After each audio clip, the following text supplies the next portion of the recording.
এই পাতা দিয়ে কখনো পাকোড়া খেয়েছেন? বৃষ্টি ভিজে সন্ধ্যায় পাকোড়া বা ভাজা পোড়া ১ কাপ চা'র সাথে না খেলেই নয়। আপনাদের এদিকে পাতাটাকে কি বলে? আমাদের এদিকে তো বলে এটাকে কেলাকুচু পাতা। এই পাতাটা অনেক উপকারী এবং ডায়াবেটিস রোগীদের জন্য অনেক উপকারী। তো আমি এখানে খেসারি ব্লেন্ড করে নেব। ব্লেন্ড করে নেওয়ার পরে আমি পাতাটাকে অনেক কুচি কুচি করে কেটেছি। আপনারা চাইলে যেভাবে কাটতে পারেন, একটু কুচি করে কাটলেই ভালো, ডালের সাথে ভালো মিক্স হয়। তো আমি কাঁচামরিচ কুচি, পেঁয়াজ কুচি দিয়ে দেব, সাথে স্বাদ মতো লবণ, হলুদ, মরিচের গুঁড়ো।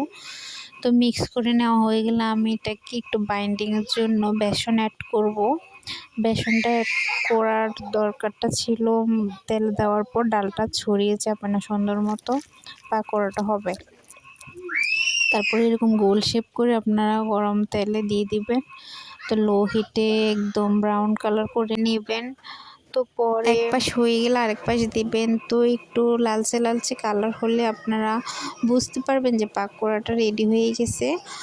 এই পাকোড়াটা অনেক মজার। এই যে আমার পাকোড়াটা রেডি।